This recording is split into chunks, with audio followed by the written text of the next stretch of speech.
Soy Fernando Díaz Villanueva, hoy es 16 de noviembre de 2018 y esto es La Contracrónica.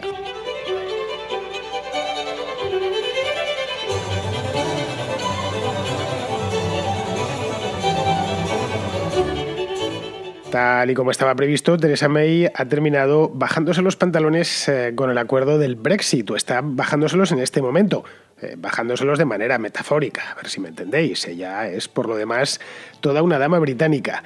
Este miércoles, es decir, hace 2 días, reunió a su gobierno en pleno en el número 10 de Downing Street, que es donde ella vive y donde además se celebran este tipo de reuniones, y les hizo comulgar, como había hecho en la residencia de Chequers el pasado verano. Les hizo comulgar con una rueda de molino gigantesca que tenía forma de acuerdo, por cierto muy grueso, de más de 500 páginas, de acuerdo final con la Unión Europea, que no gusta a nadie, de hecho, creo que no le gusta ni siquiera a ella, y desde luego a muchos de sus ministros no les ha gustado tampoco, porque se le han puesto a dimitir, ¿no? Dentro del propio Reino Unido tampoco es que guste demasiado. Gusta, eso sí, en Bruselas, que puestos en lo peor, y lo peor ya lo tuvieron en junio del año 2016, cuando se celebró aquel referéndum sobre el Brexit, pues al final parece ser que consiguen un acuerdo bastante ventajoso para sus intereses. Y ya de paso consiguen otra cosa que también la andaban buscando, lo he comentado aquí en más de una ocasión, y era la de crear un precedente doloroso por si algún otro, ya los británicos ya no lo pueden hacer 2 veces, pero si otro país, pues se les ocurre, quieren aventurarse por ese camino de la separación, por si quieren meterse en un referéndum que podría suceder, o podría haber sucedido, ahora ya después de esta es una cosa más difícil, pero podría haber sucedido hace solo un par de años, ¿no? Bien, el acuerdo, que ha ocasionado, como ya os decía, una auténtica ola de dimisiones, un verdadero terremoto político dentro del gabinete May, también ha encontrado una oposición cerrada en el resto de la Cámara de los Comunes, incluido, por supuesto, entre los laboristas de Jeremy Corbyn, o casi todos los laboristas de Jeremy Corbyn. Bien, esto augura que cuando el acuerdo pase, que pasará por la Cámara de los Comunes, no ha pasado todavía, simplemente ha sido presentado, pasará el próximo día 18 de diciembre, se le van a tirar todos a Theresa May, de nuevo metafóricamente, al cuello, y el acuerdo es muy probable que se lo tiren a la cara. Vamos a ver todos los detalles.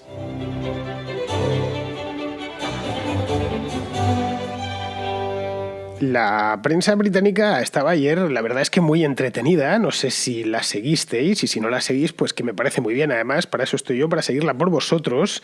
Se la veía a Theresa May, la prensa en general, no solo los periódicos, sino también la televisión, se la veía como un animal, no enjaulado precisamente, un animal perseguido por varios depredadores letales desde distintos puntos, y algunos de esos depredadores ni siquiera eran políticos, eran los propios periodistas que querían muchas más respuestas de las que ella podía dar. Fue un día realmente frenético dentro del Reino Unido, frenético desde el punto de vista informativo, quiero decir, por este tema.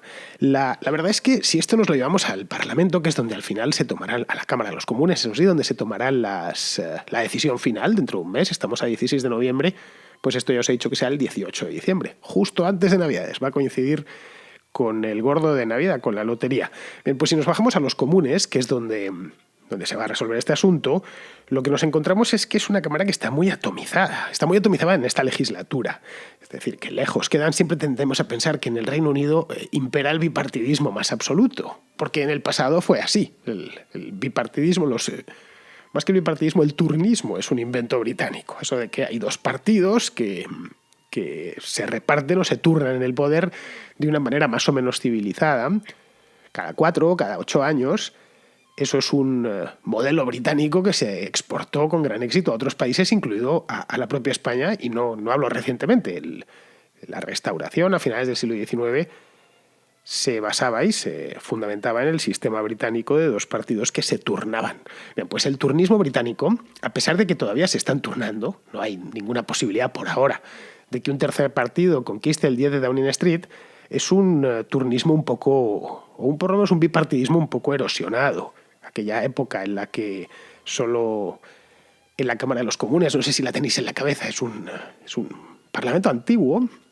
Bueno, la verdad es que tampoco es mucho más antiguo que el español, pero es como muy pequeñito y además no tiene forma de hemiciclo como otros como otros parlamentos del mundo, sino que están enfrente, se veía a un lado, a la derecha, obviamente, se veía a los conservadores, a la izquierda, a los laboristas y entre medias el speaker, y nada más. Y ahí, como son tantos y no caben bien, están literalmente como sardinas en lata, pues se las traen, pero negras la mayor parte de las veces. No sé si habéis visto alguna vez una sesión y claro, están hombro con hombro pegados, literalmente. Bien, pues ahora tenemos, los conservadores siguen, en la bancada de la derecha, por supuesto, a la derecha del speaker, y los laboristas también, pero hay unos cuantos más.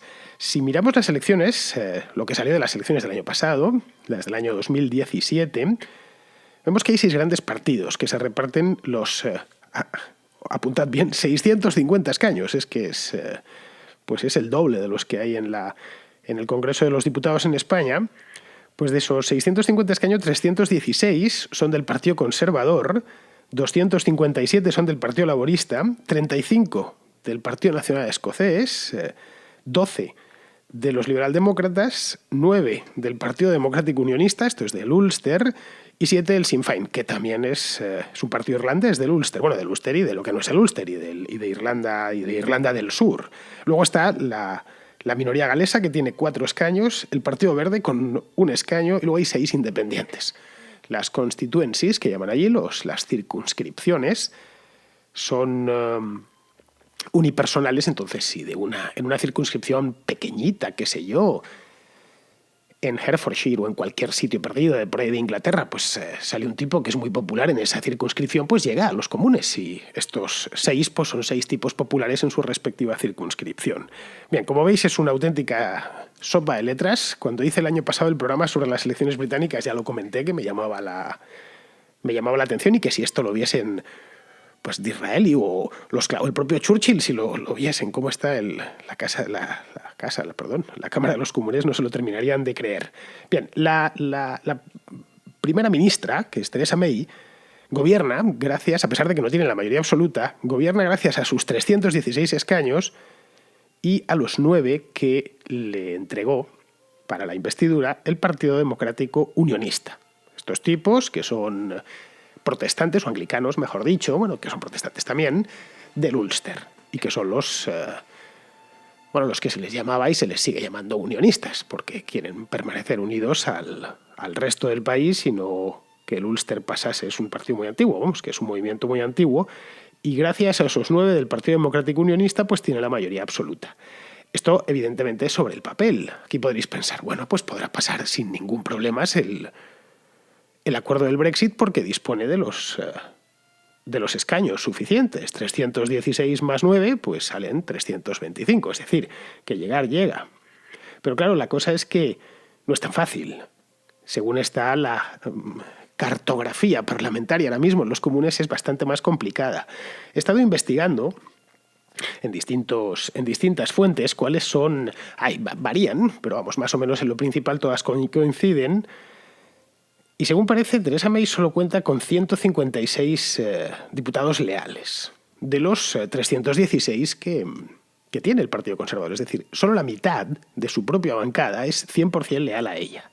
Luego hay 74 que son partidarios del Brexit, pero no a costa de repetir las elecciones. Es decir, no les parece bien el acuerdo, pero podrían llegar a alinearse a votar con la primera ministra. Luego hay 80, que son los de Boris Johnson, son brexiteers de la línea más dura y que por supuesto votarán en contra, pero que son del Partido Conservador. Y luego hay 5 que son conservadores que quieren permanecer en la Unión Europea y que no les gustaba el Brexit y que por supuesto tampoco les gusta este acuerdo, no les gusta nada que tenga que ver con la salida del Reino Unido de la Unión Europea.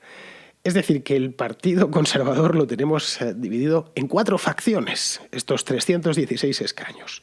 Luego, si sumamos sus 156 más los 74 que puede rebañar, solo cuenta con 230 para sacar adelante el acuerdo, lo cual es abiertamente poco e insuficiente. No va a poder ir a ningún sitio con esos 230 diputados, votos a favor, y el acuerdo se lo van a tirar, como os decía antes, literalmente en la cara. Así que no va a servir de mucho toda la movida y todo el frenesí de ayer en la prensa y en la propia y en el 10 de Downing Street y en el propio Reino Unido. Luego tenemos la oposición. Claro, podríamos pensar, es que habrá opositores que sí estén a favor de este acuerdo. Pues a ver, los haylos, pero no son demasiados. La oposición en principio votará casi en bloque en contra, incluyendo, por supuesto, a los laboristas.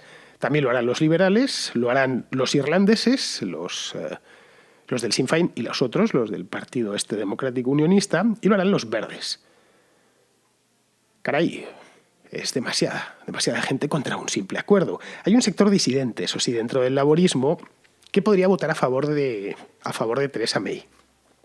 Pero es un sector muy pequeño, solo de unos 20 o 30, dependiendo del columnista que leáis o del periodista que leáis. Uno os va a decir, alguno incluso lo eleva a 45, pero no le llegan de cualquier manera.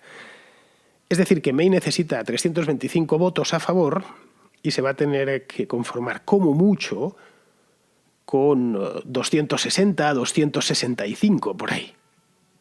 Luego, por una cuestión de matemáticas, sin más, podemos dar esta propuesta como muerta desde ya mismo, a pesar de todos los ríos de tinta, que la cantidad de saliva que está haciendo gastar, y metros de película. Bueno, no se gastan metros de película, ahora se gastan tarjetas de memoria que se pueden reutilizar casi indefinidamente. Pero bueno, todo lo que nos está dando que hablar es una propuesta que dentro de un mes se la van a tirar, de un mes y 2 días.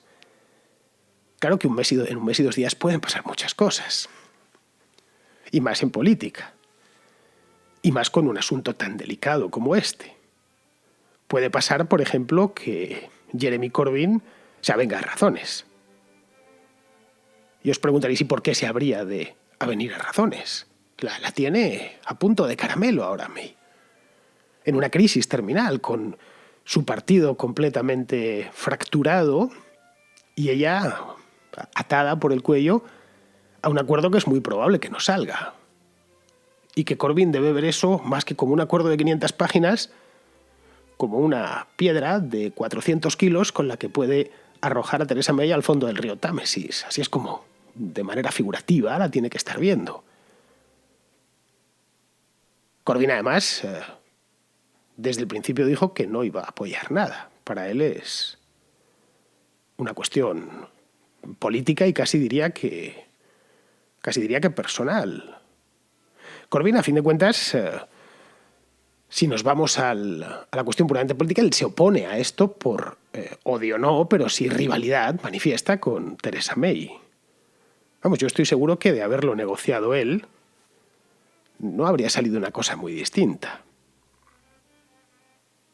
En el caso de que él hubiese ganado las elecciones el año pasado y hubiésemos tenido este último año un gobierno laborista, y más con un tipo tan radical, al menos de palabra, como es Corbyn. Y los laboristas, no todos, pero una buena parte de los laboristas sí que se opusieron al Brexit desde el primer momento. Así que todo lleva a pensar que lo más probable es que de haberlo firmado él o de haberlo preparado él, hubiese salido algo bastante similar.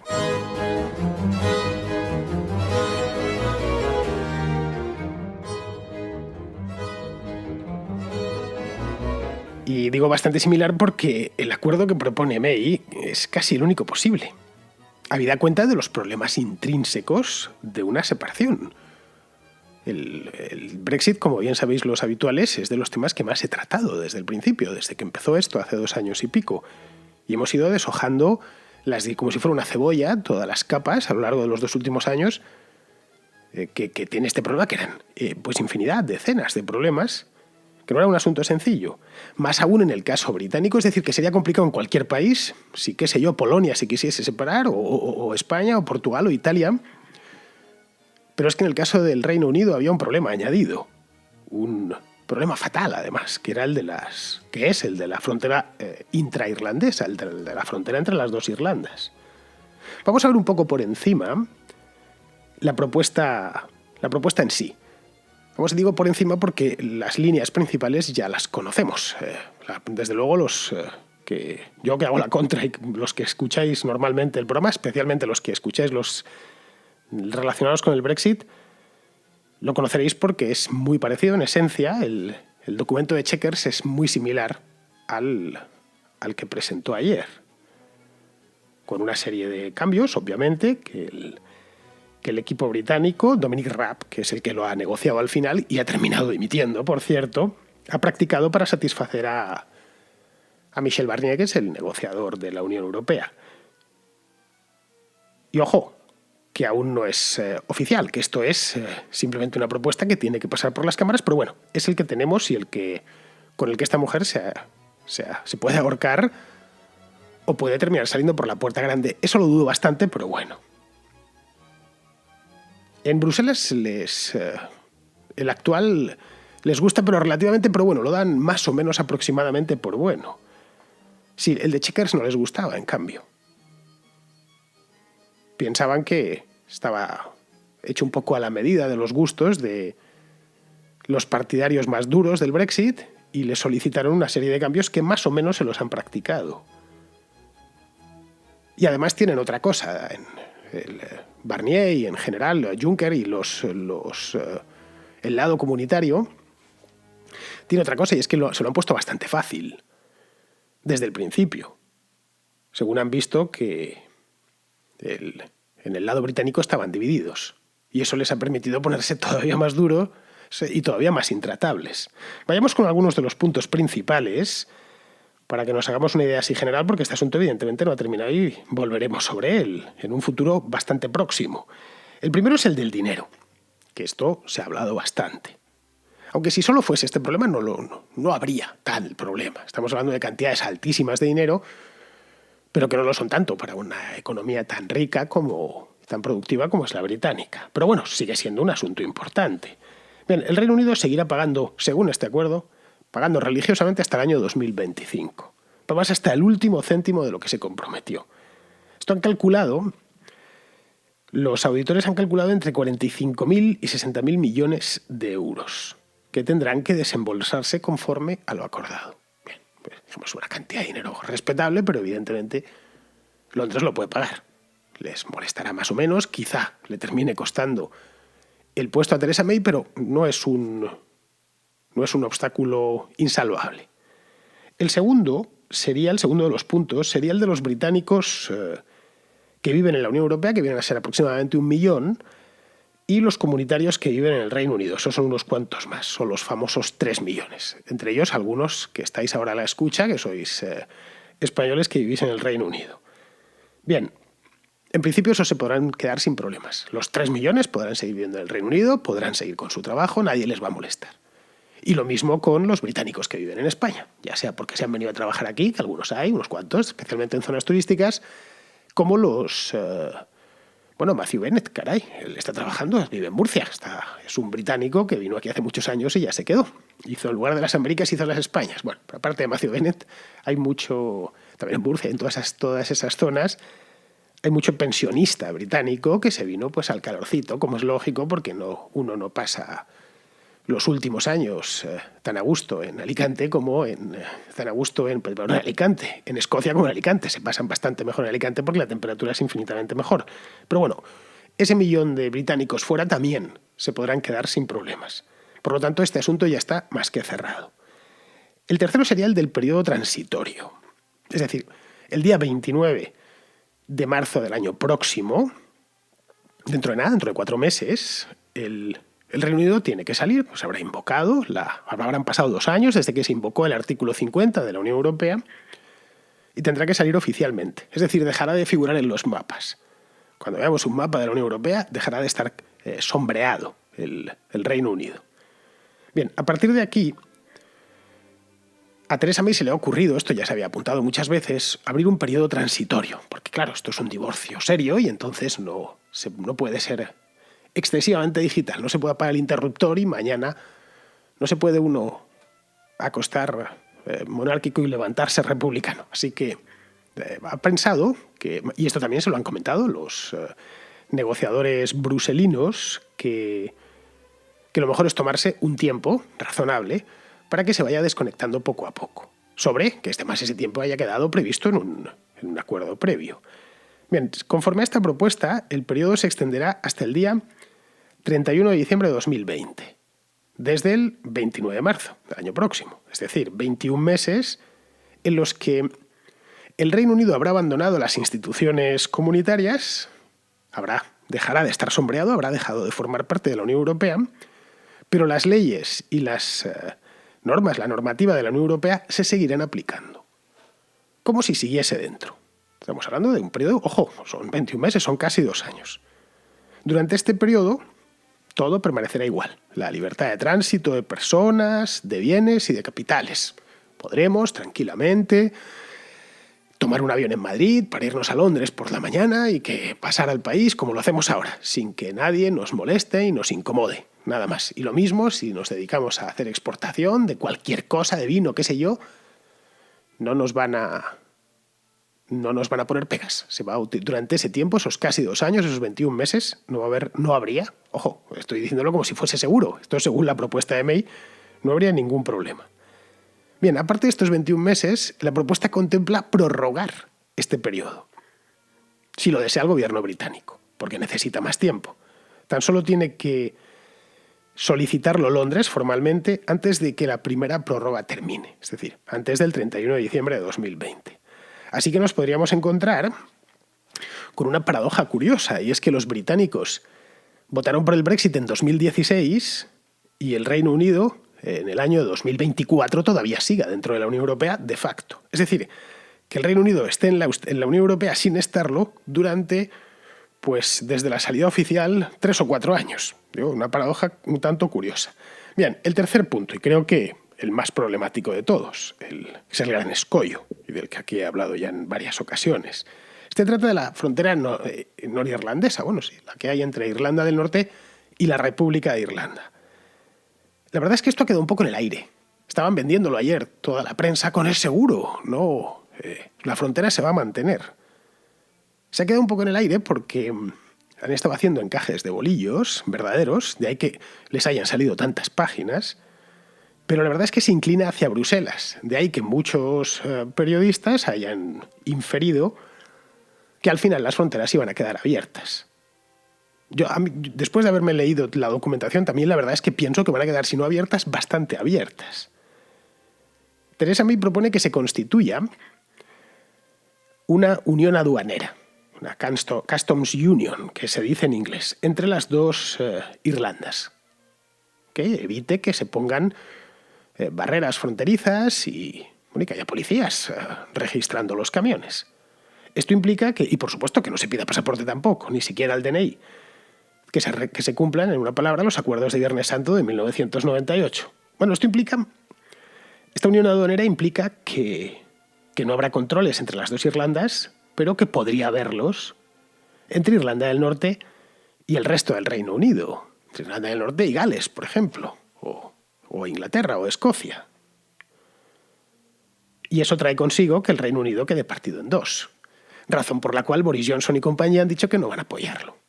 Y todos los que están, o por ejemplo los del Partido Democrático Unionista, no consideran que esto sea de recibo, que por un lado quede Gran Bretaña y por el otro lado Irlanda del Norte, que a todos los efectos, menos el representativo, porque Irlanda del Norte no mandaría diputados a Estrasburgo, ni podría influir en las agencias ni en ningún tipo de institución, a todos los efectos seguiría formando parte de la Unión Europea. Y es ahí, lógicamente, donde se ha roto la baraja. Y esa es la razón por la que se lo van a tirar a la cara los comunes, como os decía al principio. Pero la verdad es que no quedaba otra posibilidad. Como ya he dicho en otros programas, esto no tenía solución. Es de estos problemas sin solución el de Irlanda. Y cuando las cosas no tienen solución, pues sucede que termina ganando siempre el más fuerte. Y el más fuerte en toda esta historia se llama Bruselas.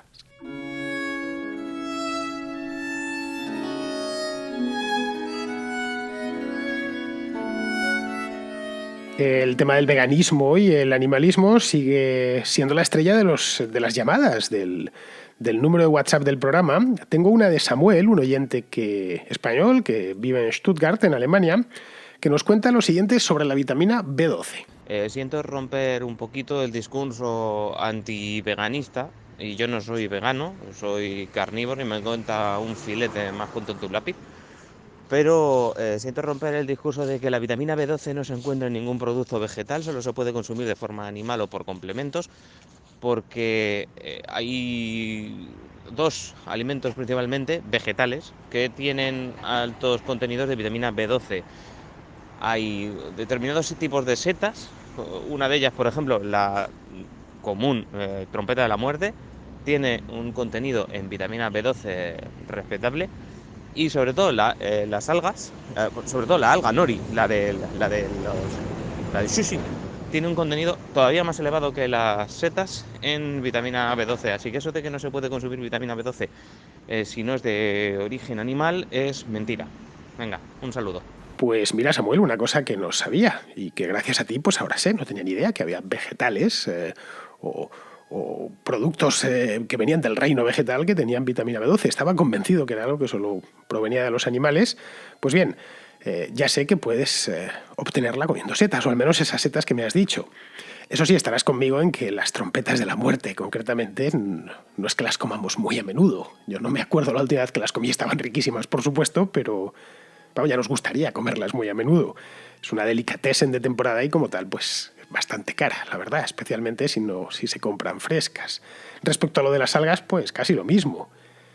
No es que algo que puedas, por lo menos en nuestra dieta, que puedas encontrar en cualquier sitio. Y hasta en el sushi, que comentas, a mí me gusta mucho el sushi, pues la cantidad que se come es muy pequeña. Se emplea, como bien sabes, para los makis y es una simple lista, una tirita de alga, en la que no puede haber no ya mucha vitamina 12, en la que no puede haber mucho de nada, porque es una cantidad que pesa miligramos. Bien, pues vamos a seguir, vamos con otra más sobre este tema. Se llama Rafael, quien llama para algo similar, similar por la vertiente nutricional de todo este asunto. No sé si os acordáis, los que escuchasteis el programa ayer, que Mateu, desde Suiza, lanzó al aire una pregunta. Preguntaba algo así como si sería bueno, Mateu no es vegano, pero tenía como curiosidad si sería bueno mantenerse a costa de las proteínas de la soja toda la vida. Es una buena pregunta, la verdad. Bueno, pues Rafael parece ser que tiene la respuesta. Llamo para contestar o intentar responder un poco al oyente de esta mañana que ha preguntado sobre la soja y ha hablado sobre las proteínas. Bueno, lo primero que hay que saber es que no todas las proteínas, estamos hablando de proteínas en general, pero no todas las proteínas son iguales.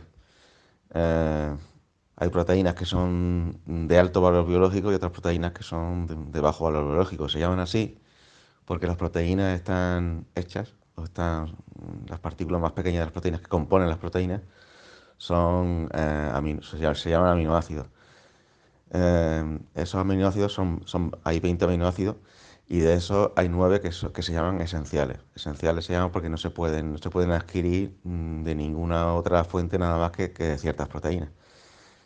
Entonces, pues las proteínas de alto valor biológico, que son todas, casi todas de origen animal, son las que tienen aminoácidos esenciales. Tienen todos los aminoácidos esenciales y podemos comer de esas proteínas y no nos faltan de ningún aminoácido esencial. Pero las proteínas de origen vegetal suelen faltarle esos aminoácidos esenciales. Lo cual, ahí está el por qué la Organización Mundial de la Salud recomienda combinar proteínas. O sea, recomienda en una dieta variada combinar proteínas de origen animal con proteínas de origen vegetal. Ellos recomiendan aproximadamente un 50% de cada una. Lo que también es verdad es que en los países desarrollados, como llamamos del primer mundo, se come en general demasiada proteína de origen animal. Y ello conlleva también la ingesta de grasa saturada y que no son recomendables. O sea que se recomienda un aumento del aporte de origen de proteína de origen vegetal porque comemos demasiada carne en general. Las proteínas, como habéis dicho, bueno, tienen muchas diferentes funciones. Hay muchas clases de proteínas. La vitamina B12 que habéis mencionado, como las demás vitaminas, como todas las vitaminas, no dejan de ser proteínas. Las proteínas tienen una función estructural o pueden tener una función metabólica, o sea, del funcionamiento para regular el funcionamiento del metabolismo del cuerpo. Pueden ser hormonas, pueden ser vitaminas, como he dicho, pueden formar parte de la membrana de la célula o tener muchas diferentes funciones. Así que lo ideal sería mezclar distintos tipos de proteínas. Y un vegano pues debería mezclar diferentes tipos de proteínas de origen vegetal, no solamente tomar soja, porque va a ser una carencia de ciertos aminoácidos esenciales por muchas hojas que toma. Entonces debería de combinar diferentes tipos de proteínas de origen vegetal para obtener todos los aminoácidos esenciales que se precisan. Lo cual, lógicamente, es más difícil obtenerlos solamente a base de proteína de origen vegetal que si también se come de origen animal. Yo creo que lo ideal sería tener algunas proteínas de origen animal, como huevo, ovo, leche. Entonces no habría ningún problema en adquirir ningún tipo de... El problema está en las dietas veganas estrictas. Ahí sí que hay que llevar un control de la alimentación muy exhaustivo y realmente conocer qué es lo que se come. Porque yo he visto carencias, sobre todo en niños que son veganos, pues en distintas fases de crecimiento necesitan una serie de aportes nutritivos de proteínas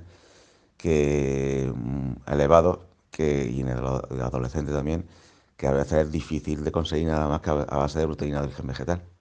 ¿Que se puede? Sí, se puede, pero es difícil también. Un saludo. Pues nada, Rafael, gracias, muchas gracias. Tampoco sabía que todas las proteínas son iguales. Mis conocimientos de nutrición, pues la verdad es que no son muy grandes, de hecho son bastante pequeños. A mí las que me gustan, las proteínas que me gustan son las del jamón. Jamón no del jamón York, las del jamón ibérico especialmente. Y si ya es de 6 arrobas de bellota, pues no te quiero ni contar, ¿no? Pero me tengo que quedar con las ganas la mayor parte de las veces, porque como con las trompetas de la muerte, pues el jamón ibérico, sobre todo ese de 6 arrobas de bellota, es bastante caro. Eso sí, cuando lo como lo disfruto al máximo, y las proteínas estoy convencido que las integro a una velocidad de vértigo, porque practico el deporte de comer jamón ibérico muy poquito. Poquitas veces al año. Vamos, que lo puedo contar con los dedos de una mano, y hay años que me sobran dedos. Bien, pues vamos a ir terminando. Vamos ahora con Fernando. Fernando no nos va a hablar de mi tocayo, no nos va a hablar del tema del animalismo y el veganismo, sino sobre lo de ayer, lo de los salarios en México, y López Obrador, pues sobre eso mismo nos quiere hacer un comentario. Saludos, tocayo. Por cuestiones personales voy conociendo cada día más la situación de México, y mi impresión es que la pretensión de AMLO de regular los sueldos máximos, más que un desincentivo, es una rendición. Es decir, sería una ley anti-Leire Pajín, anti-Viviana Ida. Si ves el vídeo que te he mandado del alcalde del pequeño pueblecito que dice robé, pero robé poquito, y ves los personajes que han entrado en Morena, la ley de AMLO es una forma de asumir que a la política mexicana no van a parar de llegar auténticos inútiles. Así que la solución, en vez de incentivar que llegue lo mejor, es que cobren poquito, aunque sean auténticos inútiles. Pues mira, Fernando, no es mala aproximación, la verdad. Lo que nos viene a decir AMLO con esto es algo así como que va a llenarlo todo de morralla, vendría a ser, aproximadamente.